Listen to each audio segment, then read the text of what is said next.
우리가 즐겨 부르는 복음성가 중에 당신은 사랑받기 위해 태어난 사람이라는 곡이 있습니다. 가사가 이렇습니다.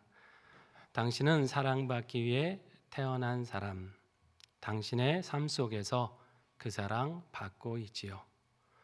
태초부터 시작된 하나님의 사랑은 우리의 만남을 통해 열매를 맺고 당신이 이 세상에 존재함으로 인해 우리에게 얼마나 큰 기쁨이 되는지, 당신은 사랑받기 위해 태어난 사람, 지금도 그 사랑 받고 있지요.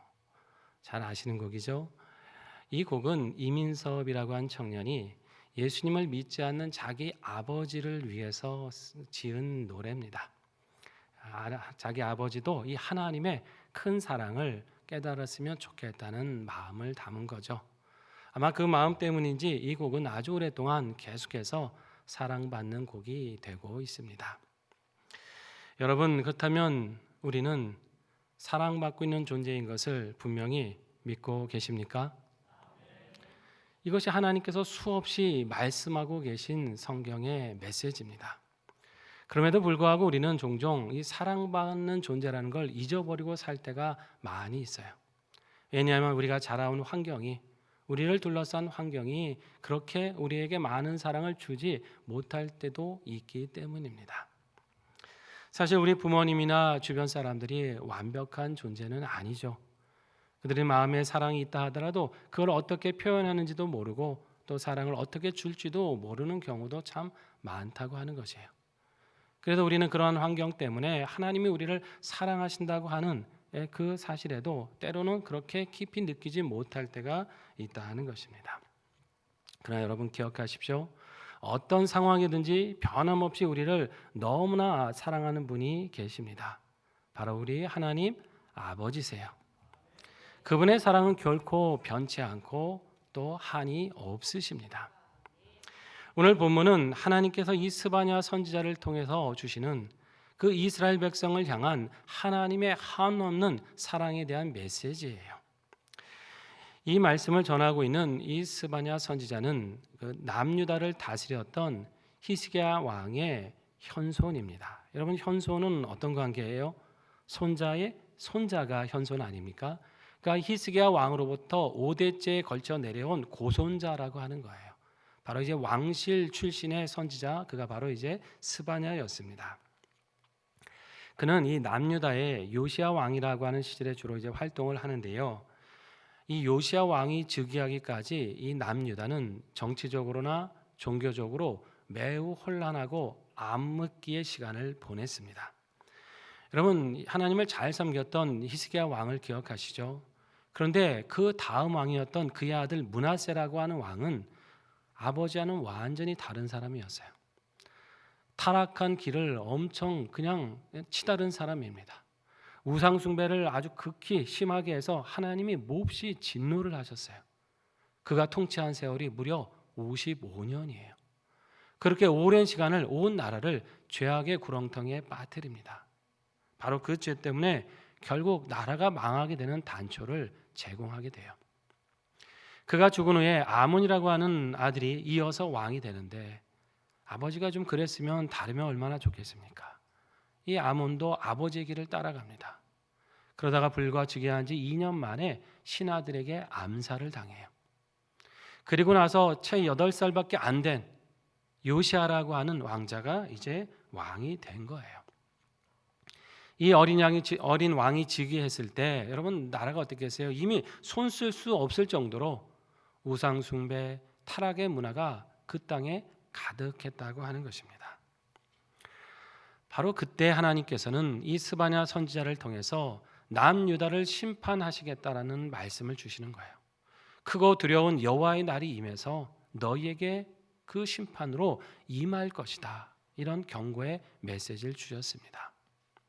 그럼 백성들의 마음이 어땠겠어요? 그렇지 않아도 삶이 도탄에 빠졌는데 이제 심판을 선고받으니까 절망할 수밖에 없었죠. 하나님을 두려워하지 않고 자기 마음대로 살았는데 결국 그 때문에 두려운 심판을 맞게 되었습니다. 자, 그런데 본문을 보면 하나님은 분명히 심판을 예고하셨는데 그들을 여전히 사랑하시고 회복하실 것이다라는 말씀을 주고 계세요. 비록 그들의 죄 때문에 징계는 하시지만 하나님은 여전히 그들을 너무나 기뻐하고 계신다, 이런 말씀을 주십니다. 본문을 같이 한번 볼까요? 14절과 15절 말씀인데요, 함께 읽겠습니다. 시온에 따라 노래할지어다, 이스라엘아 기쁘게 부를지어다, 예루살렘 따라 전심으로 기뻐하며 즐거워할지어다. 여호와가 내 형벌을 제하였고 내 원수를 쫓아냈으며 이스라엘 왕 여호와가 내 가운데 계시니 내가 다시는 화를 당할까 두려워하지 아니할 것이라. 아멘. 여기 나오는 시온의 딸, 이스라엘, 예루살렘 딸 다 같은 말이죠. 유다 백성을 가리키는 표현입니다. 그런데 지금 이제 심판을 앞두고 두려워하고 절망하는 그들에게 이런 말씀을 하시는 거예요. 노래하라. 기쁘게 부를지어다. 전심으로 기뻐하며 즐거워해라.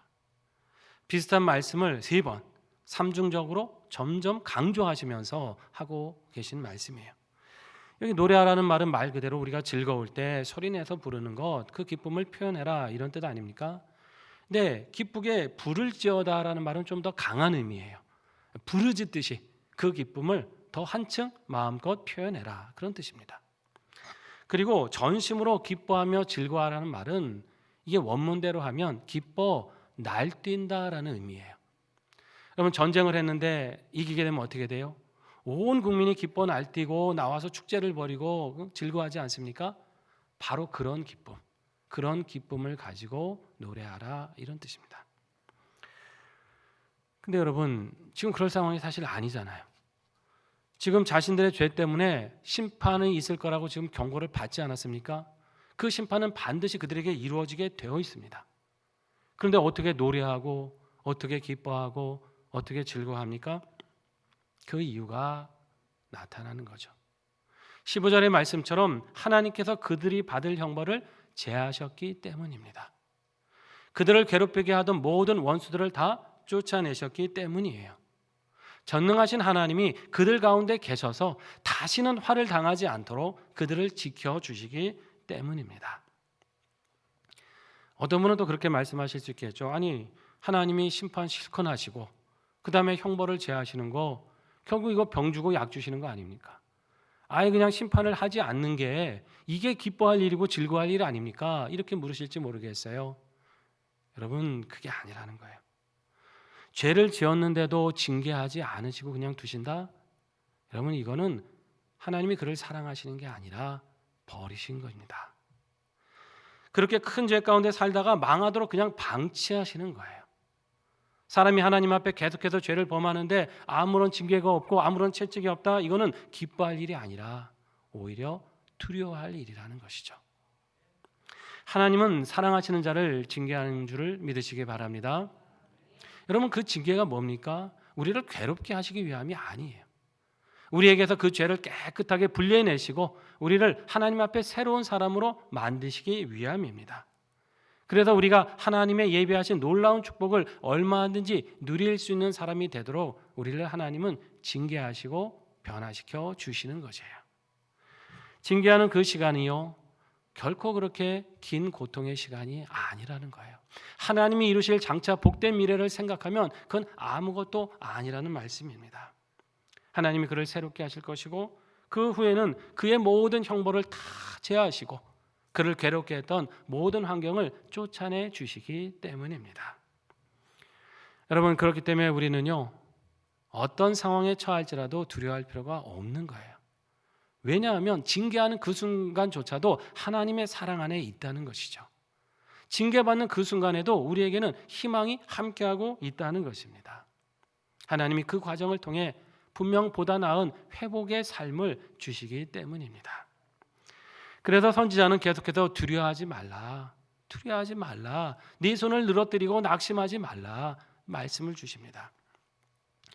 여기 이제 두려워하다라는 말, 이 두려워하지 말라, 이 말은 히브리어로 이제 야레라는 말을 씁니다. 이 구약 성경에서 모두 55번 쓰는 단어인데요, 그 중에 37번은 우리 믿는 사람들이 어떤 대적이나 원수를 만났을 때 그때 사용되고 있습니다. 그러니까 그런 원수와 대적을 만나도 두려워하지 말라 이런 뜻이죠. 근데 이 야레라는 단어는 아주 특이한 의미가 있어요. 우선 이 야레는 공포의 대상을 만났을 때 가지는 두려움, 이걸 야레라고 합니다. 우리가 우리 힘으로 어쩌지 못하는 어떤 거대한 세력이나 공포스러운 상황들, 이걸 만나면 두렵잖아요. 이게 이제 야레예요. 근데 그 뜻만 있는 게 아니라 존경이나 경외의 대상을 만났을 때 가지는 두려움도 야레입니다. 그러니까 거룩하신 하나님 앞에 우리가 나가야 된다? 여러분 두렵고 떨리잖아요. 존경과 경외심이 가득하면서 어쩔 줄 모르는 그 두려움 있잖아요. 그것도 야레라고 하는 것이에요. 저게 무슨 말입니까? 성도는 세상에서 만나는 공포와 이 어려움 때문에 두려움, 그것으로 그치는 사람이 아니라는 거예요. 또 다른 야레, 즉 그 모든 두려움을 능히 다스리고 이기실 수 있는 지존하신 하나님을 두려워하는 대로 나아가야 된다는 것입니다. 세상을 두려워하지 말고 그 모든 걸 주관하시는 하나님을 두려워하는 마음을 가지라는 말씀이에요. 살다 보면 여러분 우리의 힘으로 할 수 없는 일들, 나를 대적하는 사람들 만났을 때 우리가 사실 좀 두렵잖아요. 그런데 거기에 머물러 있을 필요가 없다는 것입니다. 우리가 진정으로 하나님을 경외하고 두려워하면 정작 우리를 두렵게 했던 그 모든 것들, 그 모든 두려움은 극복할 수 있다는 말씀이에요. 진정한 두려움을 가지면 별것 아닌 두려움은 물러간다는 것이죠. 하나님에 대한 바른 경외함을 가지면 세상의 모든 염려와 위험은 아무것도 아니라는 말씀입니다. 여러분 삶의 두려움이라는 게 왜 생기겠어요? 물론 우리가 이제 연약하기 때문에 우리의 힘이 참 부족하기 때문에 생기는 거잖아요. 근데 강하신 하나님과 함께 있으면 그 두려움을 이길 수가 있습니다. 우리가 자꾸 두려워지는 것은 이 하나님을 두려워하는 마음을 잃어버리기 때문에 세상을 두려워하는 것입니다. 하나님을 두려워하지 않으면 어떻게 됩니까? 자꾸 내 뜻대로 행하겠죠. 죄악을 행할 거 아닙니까? 죄악을 행하다 보면 내 인생이 어떻게 되겠어요? 순탄히 가던 길이 막히게 될 것이고 여러 가지 문제가 생기고 고통을 겪게 됩니다. 그러다 보면 예전에는 별것도 아니었다고 생각한 문제가 이제는 두렵기 시작하고 근심이 되기 시작하고 내 힘으로 어쩌지 못하고 주저앉는 문제들이 되고 만다는 것이에요. 그러나 여러분 하나님을 두려워하면 어떻게 됩니까? 하나님은 우리가 염려하는 그 모든 것에서 우리를 건지시는 것입니다. 설령 죄로 징계받더라도 반드시 용서하시고 회복하십니다. 하나님을 두려워하고 그분의 위로를 경험하는 그 사람은 이제 세상의 다른 것들로 인해서 더 이상 염려하거나 두려워하지 않게 되는 것이에요. 그분이 내 안에서 함께 하시고 나를 지켜주시고 도와주실 것이 너무나 확실하기 때문입니다. 여러분 바로 우리 안에 이러한 소망과 기쁨이 충만하시기를 축원합니다. 하나님은 너무나 우리를 사랑하고 기뻐하고 계시고 붙들어주고 계세요. 우리가 죄 가운데 징계를 받는 그 순간에도 하나님은 어떻게 하면 우리를 용서하실까? 어떻게 하면 우리를 회복하게 하실까? 이 길을 준비하고 계시다는 것입니다. 이 징계를 통해서 우리가 새롭게 되어서 예비하신 그 축복을 충만히 누리는 사람으로 인도하십니다. 여러분 이 하나님의 충만한 사랑을 늘 확신하셔서 삶의 모든 두려움을 이기시고 주께서 주시는 그 노래와 기쁨으로 충만한 삶을 살아가시기를 바랍니다. 그러면 도대체 하나님이 얼마나 우리를 사랑하시고 얼마나 기뻐하시기에 이런 말씀을 계속 주시는 걸까? 여러분 본문 17절에 보면 하나님의 그 마음이 잘 나타나 있어요. 같이 한번 읽어봅니다. 너희 하나님 여호와가 너희 가운데에 계시니 그는 구원을 베푸실 전능자이시라. 그가 너로 말미암아 기쁨을 이기지 못하시며 너를 잠잠히 사랑하시며 너로 말미암아 즐거이 부르며 기뻐하시리라. 아멘. 우리를 구원하신 하나님이 어디 가운데 거하세요? 우리 가운데 거하신다 말씀하죠. 근데 그냥 이렇게 거하고 계신 게 아니에요. 우리 안에 거하고 계신 하나님의 감정과 마음이 어떠세요? 기쁨으로 충만하십니다. 우리를 너무나 기뻐하면서 거하고 계신다는 것이죠. 이 말씀에도 보면 앞에서처럼 3번 반복해서 삼중적으로 그 기쁨을 표현하지 않습니까? 기쁨을 이기지 못하신다. 우리를 잠잠히 사랑하신다. 우리로 말미암아 즐거이 부르면서 기뻐하신다. 이렇게 3번 반복해서 강조하고 계십니다. 우선 말씀해 보니까 우리로 인해 기쁨을 이기지 못하신다 그랬습니다. 그러면 이건 어떤 표현이에요? 강조하는 거 아닙니까? 너무 기뻐하신다. 이거 갖고는 이제 부족하니까 기쁨을 이기지 못하신다. 그 기쁨이 너무 커서 거기에 그냥 압도되신다. 기쁨에 사로잡혀 계신다. 이제 이걸 강조하는 거 아닙니까? 하나님이 우리를 보실 때 그 마음이시라는 것입니다. 여러분 어떤 대상을 볼 때 너무 기뻐서 막 그 주체할 수 없었던 기쁨을 느끼신 적 있으세요? 보통 누구를 볼 때 그럽니까? 자녀들 볼 때 그러시잖아요. 우리 자녀들 볼 때 그래도 그나마 우리 인생 중에 가장 기뻐할 수 있는 대상이 자녀 아니에요? 글쎄요, 뭐 말 잘 들을 때는 기쁘지만 안 그럴 때가 참 많아서요. 여러분 이렇게 조건이 붙고 단서가 붙으면 그건 기쁨을 이기지 못하는 게 아니죠. 아니 목사님 어떻게 그걸 말로 표현합니까? 이 정도 돼야 기쁨을 이기지 못하는 거 아닙니까? 자, 사실 부모가 이 자녀를 참 기뻐하고 사랑하지만은 부모나 자녀나 다 연약한 인생이에요. 그래서 부모는 이 자녀를 기뻐하다가도 온전히 기뻐하지 못할 때가 있습니다. 그런데 하나님과 우리 관계는 그런 동등한 죄인된 수준이 아닙니다. 하나님은 절대적으로 거룩하신 분이고 우리는 절대적으로 죄인된 인생이죠.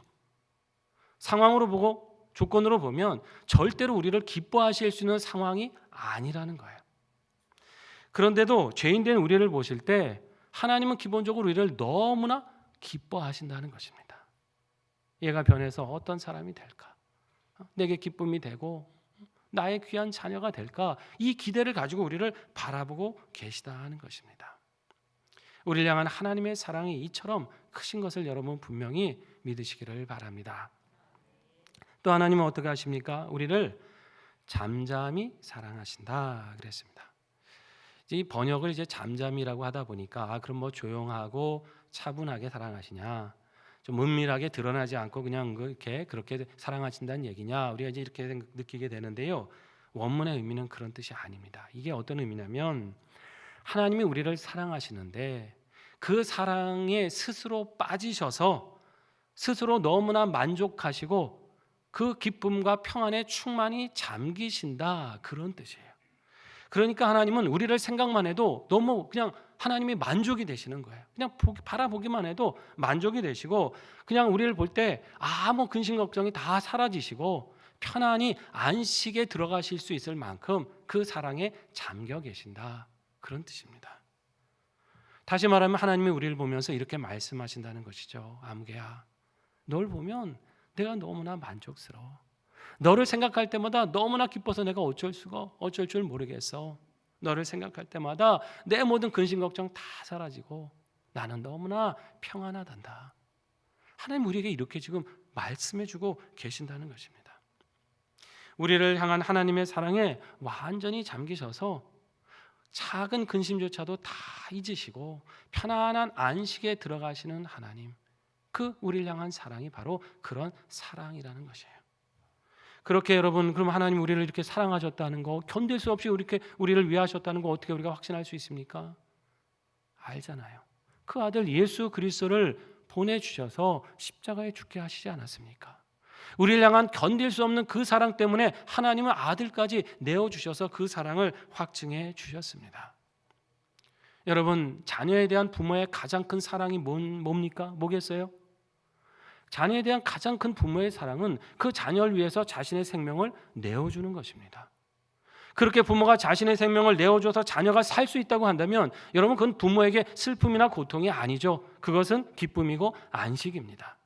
왜냐하면 내 모든 걸 들여서 내 사랑하는 자녀를 살릴 수 있었기 때문에 그건 그 부모에게 영원한 안식이 되는 거죠. 그 사랑을 완성했기 때문이에요. 하나님은 우리에게 이렇게 하신 것입니다. 그것도 우리가 뭐 하나님 마음에 들었습니까? 아니잖아요. 죄인된 우리를 이렇게 사랑하셨고 걸핏하면 하나님의 마음을 아프시게 하는 우리를 이렇게 위해 주신 것이에요. 마지못해 하신 겁니까? 누가 하나님께 그렇게 등 떠밀어 드린 겁니까? 아닙니다. 기뻐하시면서 이 일을 이루셨습니다. 우리를 향한 하나님의 이 사랑을 여러분 확신하시고 날마다 더 큰 기쁨과 소망 가운데 살아가실 수 있기를 바랍니다. 우리가 이 사랑을 발견할 수 있다면 그리고 내 삶에서 계속 그걸 확신하며 누릴 수 있다면 여러분, 우리는 아무것도 염려할 게 없는 거예요. 하나님이 이렇게 우리를 위하고 사랑하시는데 평안과 기쁨이 가득하지 않겠습니까? 오늘날 그럼에도 우리의 삶이 이 기뻐하지 못하고 자꾸 근심에 사로잡히고 불안해하는 것은 왜 그러겠어요? 나를 향한 이 기쁨, 나를 향한 이 하나님의 사랑을 확신하지 못하기 때문이에요. 그걸 확신하지 못하니까 자꾸 세상 다른 것에서 만족을 구하면서 헛된 것에서 우리의 평안을 구하니까 우리의 삶이 이 기쁨을 잃어버리더라는 것입니다. 퓨 리서치 센터라고 하는 아주 큰 여론조사 기관이 있습니다. 이 기관에서 최근에 세계 경제 선진국 17개 나라를 대상으로 한 설문을 조사했어요. 그 질문은 이거였습니다. 당신의 삶을 의미 있게 만드는 것은 무엇이라고 생각합니까? 이 질문인데요. 여기에는 이제 미국을 비롯한 영국, 프랑스, 독일, 스페인 같은 유럽 선진국들, 그리고 동양에서는 우리나라와 일본, 대만, 싱가포르 이런 경제 대국들이 이제 대상이 됐습니다. 17나라 중에 14개 나라가 삶을 의미 있게 만드는 것 1순위로 꼽은 것이 바로 가족이었습니다. 가족이 내 삶을 의미 있게 만든다. 그리고 두 번째는 건강, 그리고 직업, 또 그 다음에 물질적인 풍요, 이런 것들이 이제 순위로 꼽혔어요. 그러면 여러분, 우리나라 사람들이 내 삶을 가장 의미 있게 만드는 것 1순위로 꼽은 게 뭔지 혹시 짐작이 되십니까? 바로 물질적 풍요입니다. 두 번째가 건강이고요. 가족은 세 번째예요. 물질적 풍요를 1순위로 꼽은 나라는 17나라 중에 우리나라가 유일합니다. 참 대단한 나라예요. 옆에 있는 일본도요, 가족이 1순위였어요. 우리만 유독 물질적 풍요가 1위입니다. 여러분, 이런 내용을 보시게 되면 어떤 생각이 드십니까? 저는 그런 생각이 들었어요. 많은 나라 사람들이 가족과의 관계, 그러니까 서로 사랑하고 정서적으로 유대하고 교감을 나누는 이거에서 삶의 의미를 찾고 있는데, 우리나라는 여전히 돈을 잘 벌고 물질적으로 잘 살아야지만이 내 삶의 의미가 있다, 이렇게 생각하는 가치관이 가득하다고 하는 것이죠. 정신적 가치보다 너무나 물질적 가치에 편중되어 있고 그게 충족돼야만이 내 삶이 의미 있는 것처럼 여전히 우리는 그 안에서 살아가는 사람들이 많다는 것입니다. 여러분, 이러다 보면요, 신앙생활도 이게 나타나는 거예요. 우리가 기독교인이 많다고 하지만 여전히 그 능력을 나타내지 못하는 이유가 바로 이런 데 있는 겁니다. 하나님과의 관계에서 내가 하나님의 사랑을 받고 있구나, 나는 하나님과 동행하는 자녀구나, 여기에서 만족이 되고 의미가 돼야 되는데 이걸로 만족이 안 되는 거죠. 내 삶의 의미를 거기서 찾는 게 아니에요. 오히려 하나님과의 관계 속에서 하나님이 내 사업에 복을 주신다, 내게 물질을 부어주시고 나를 성공시켜주시고 이 땅에서 잘 살게 하신다, 여기에 더 가치를 두고 의미를 두고 신앙생활을 한다는 것이죠. 여러분, 그러니까 신앙의 그런 만족의 의미를 하나님과의 그 사랑의 관계보다 물질을 주시고 성공을 주시고 뭔가를 이루어 주시는 것에, 거기에 더 우리는 관심을 가지고 신앙생활을 하고 있다는 것입니다. 전능하신 하나님이 나를 너무나 기뻐하신다, 나를 너무나 사랑하신다. 여러분, 이게 얼마나 놀라운 사건입니까? 근데 이 놀라운 사건을 우리가 앞에 두고도 여전히 우리는 하나님과의 관계를 통해서 그분을 통해 얻게 되는 이익들, 삶의 유익들만 계산하고 있더라는 것입니다. 여러분, 우리가 이 하나님의 사랑을 진정 발견할 수 있다면, 그리고 신앙의 기쁨을 온전히 누릴 수 있다면 물질이 문제겠습니까? 하나님이 필요하시면 다 주실 것입니다. 이 사랑 안에 확실히 거하며 살아갈 수만 있다고 한다면 건강도 주실 것이고 형통함도 주실 것이고 어떤 상황을 만날지라도 우리를 지키시고 구원해 주실 것입니다. 여러분, 나를 기뻐하시고 사랑하시는 이 하나님의 사랑으로 먼저 우리 안에 충만케 되기를 사모하며 살아가시길 바랍니다. 이게 중요한 거예요. 이게 우선이고 이것이 우리 삶을 바꾸는 능력입니다. 그때 우리는 모든 삶의 두려움을 이기게 될 것이고 기쁨으로 신앙생활을 하게 되는 것이에요. 또 여러분, 그 사랑이 우리 안에 있어야 이 사랑을 흘려보낼 수 있지 않겠습니까? 내 옆에 있는 가족도 이웃도 사랑할 수 있는 힘이 어디 있는 거예요? 바로 우리 안에 이 사랑이 충만할 때, 이걸 내가 느낄 때 이 기쁨과 사랑을 나눌 수 있는 것이죠. 요즘 세상을 보십시오. 참 사랑이 메마르다 걱정하지만 이제는 뭐 메마른 정도가 아니라 어떻게 이렇게 되는가 할 정도로 너무 각박한 세상이 되고 있지 않습니까? 방송을 볼 때마다 참 수많은 그 안타까운 사연들, 사고들, 죄악들 이게 드러나잖아요. 최근에도 한 입양한 자녀를 학대한 그 부모에 대한 재판의 사건이 보도가 됐었죠. 아이를 입양해서 10년 가까이 양육을 했는데 그 입양 아들에게 음식물 쓰레기 먹이고 아이를 흉기로 위협하고 그다 부모가 이 징역형을 받지 않았습니까? 처음에 입양할 때 그 아이를 보고 얼마나 기뻐했겠어요. 기쁜 마음으로 그 아이를 자녀로 받아들였을 거예요. 근데 어느 순간 미움의 대상이 되고 그런 괴롭힘의 대상이 되고 말았다는 거예요. 그 자녀로 인해 기쁨을 이기지 못하는 삶이 계속되어야 되는데 오히려 미움을 이기지 못하고 분노를 이기지 못하는 사회가 되었다는 것입니다. 어디 비단 그 가정만의 이야기겠어요. 세상이 점점 이렇게 되어가고 있는 것입니다. 결국 왜 이런 세상이 되는 겁니까? 우리를 향한 이 하나님의 마음, 우리를 너무나 기뻐하시고 너무나 사랑하시는 이 사랑을 우리가 제대로 알지 못하기 때문이에요. 우리가 알지 못하고 누리지 못하기 때문에 전하지 못하는 것이고 그 사랑을 알지 못하는 세상은 점점 각박한 사회로 치달아 가는 것입니다. 나를 기뻐하시는 하나님을 만나지 못하니까 다른 사람을 우리가 기뻐할 수가 없는 거죠. 다른 사람을 용납하지 못하는 것이에요. 이 기쁨과 은혜가 먼저 우리 안에 회복되어야 다른 사람도 기뻐하고 용납하는 삶을 살아갈 수가 있습니다. 사랑하신 성도 여러분, 다시금 이 말씀을 통해서 기억하십시오. 내가 하나님께 얼마나 큰 기쁨이 되고 얼마나 큰 사랑을 받는 존재인지를 다시 한번 확신하시기 바랍니다. 하나님이 나로 인해 너무나 만족하시고 평안을 누리시고 계시구나. 나도 그 하나님을 기뻐하고 즐거워하며 이 사랑을 전해야 되겠구나. 이러한 결단으로 살아가시기를 바랍니다. 그 기쁨으로 삶의 두려움을 이기시고 그 사랑으로 다른 사람 사랑하며 살아가세요. 그럼으로써 우리 하나님과 동행하시는 큰 능력을 누리시고 우리의 삶을 통해 영원히 하나님의 기쁨이 되는 주님의 자녀가 되시기를 축원합니다. 함께 기도하시겠습니다. 우리 결단하며 하나님 앞에 기도합니다. 하나님, 나로 인해 기쁨을 이기지 못하시고 잠잠히 사랑하시는 하나님을 담대히 의지하고 세상 모든 걱정과 두려움을 능히 이기게 하여 주시옵소서. 하나님 주시는 이 삶의 기쁨과 충만한 사랑이 우리 안에 가득하길 원합니다. 그 마음으로 이웃을 사랑하여 그들 역시 하나님의 기쁨이 될 수 있도록 복음 전도의 결실도 맺게 하여 주시옵소서. 우리 반주에 맞춰 결단하며 기도하겠습니다. 아버지 하나님, 감사드립니다. 역사하시고 찾으시옵소서.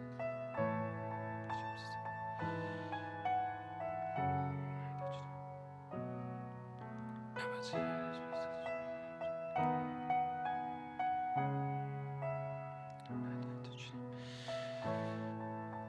힘을 회복시켜 주시옵소서. 남에게 주옵소서. 그 사랑 주목해 주옵소서.